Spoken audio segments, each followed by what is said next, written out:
Greetings and salutations, everyone. Welcome back to another episode of Factory in the Sky 4 on the FTOG server. Yep, that's right. We lost the dragon, unfortunately. I was just doing stuff around my base, and it disappeared. And as you can see, it's not on the map anywhere.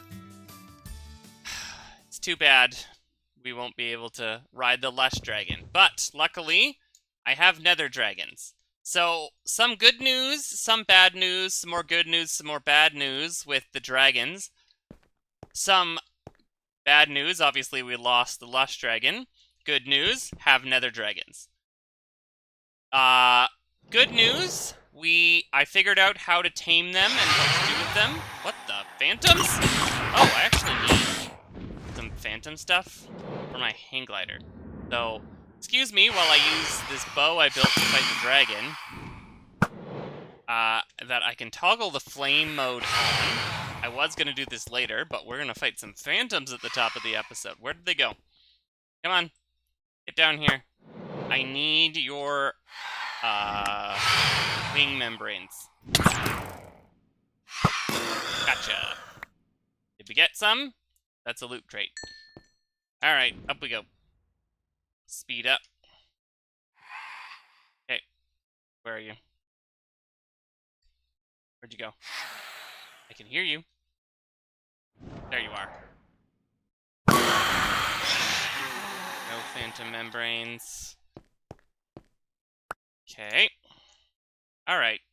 Well, let's sleep then. Get rid of this.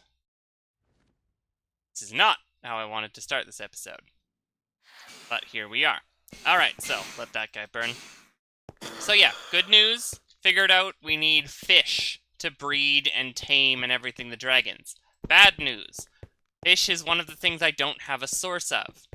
Good news. I know a way to get a bunch of fish really quickly. Bad news. It's a machine from Industrial Foregoing that I don't have yet, so once I get into Industrial Foregoing, get some plastic, we can make a machine called the Marine Fisher, get a bunch of fish that I don't have to stand there and fish for hours by myself for, and then also we can use the mob imprisonment tools, because I tried in single player, the dragon whistles do not properly summon the dragons as far as I could tell, so I need to get a mob imprisonment tool, which needs plastic so I can take a dragon to the end.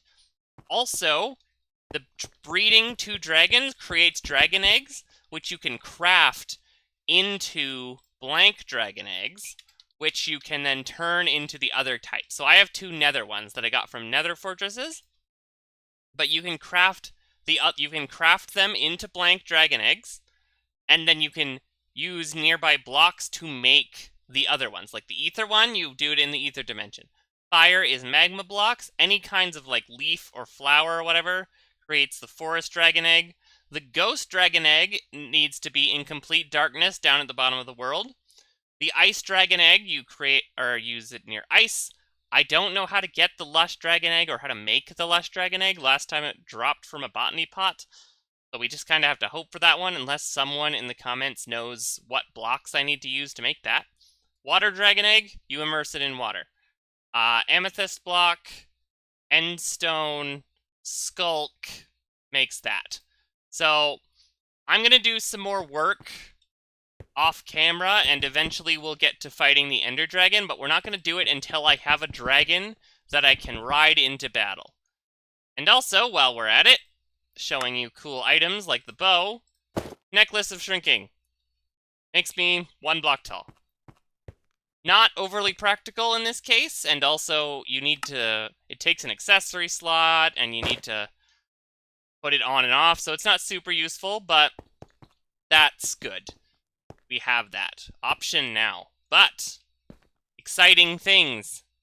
It's ready to go. I've put everything in the storage system, and I have 4 speed upgrades, so we're going to click this real quick, and we're going to see how long it takes. It shouldn't take...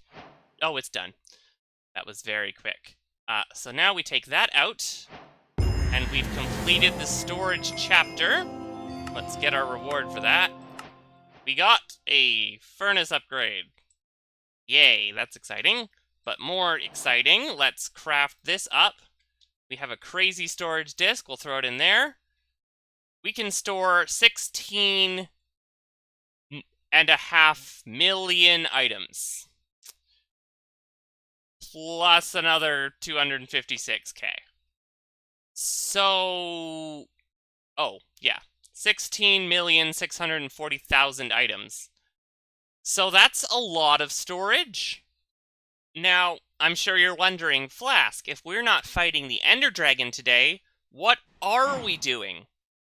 Well, what we are doing today is we will be exploring the brand new spawn room I have constructed.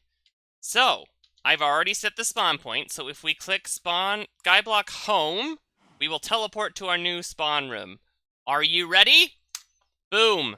Our new spawn room. It's eroded calcite, which is a chipped version of the calcite.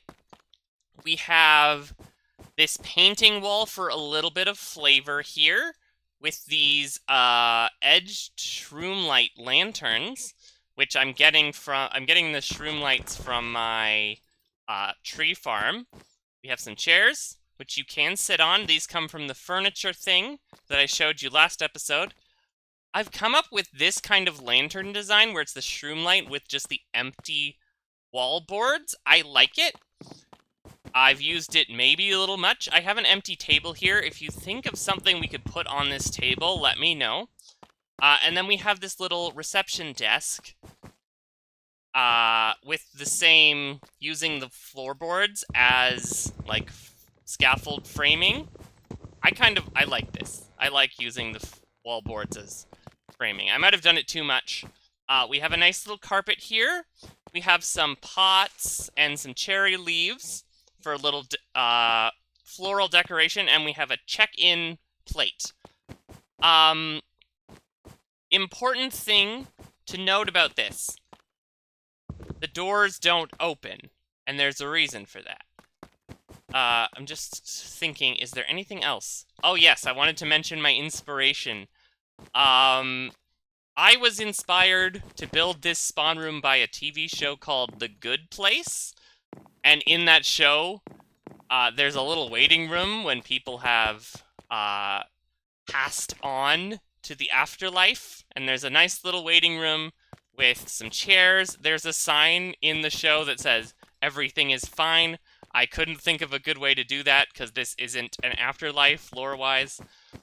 But yeah, let me show you the check-in. It says, "Please stand on plate to check in." And you'll notice now we're in the same room.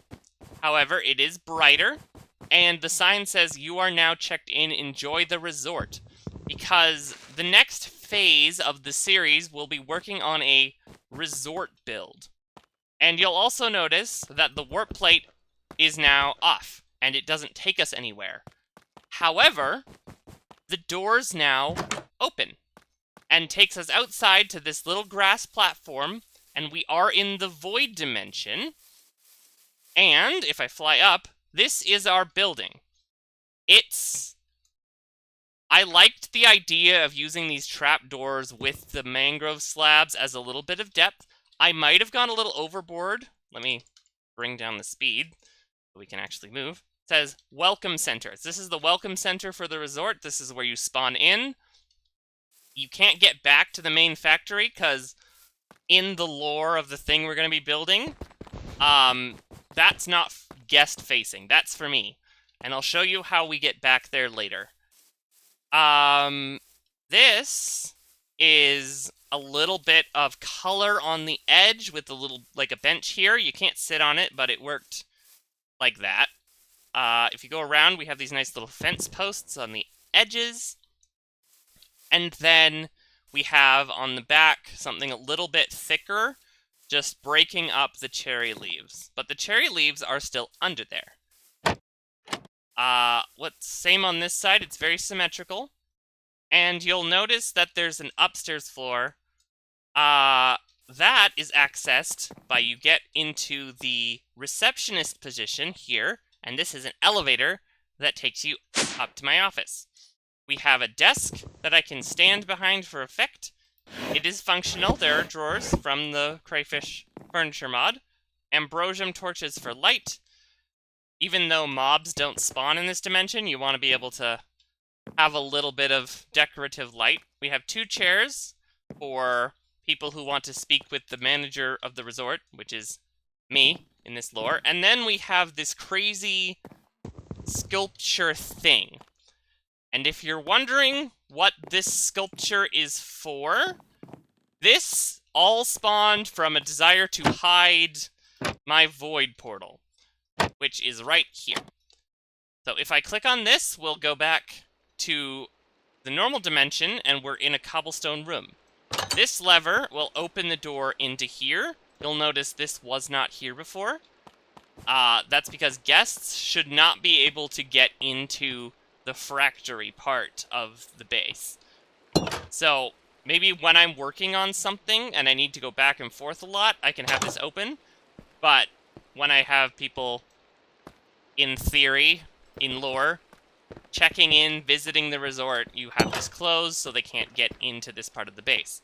And if you're wondering where in the base this is, it's possible eagle-eyed viewers might have spotted it on the minimap in previous episodes. It's been here for a couple.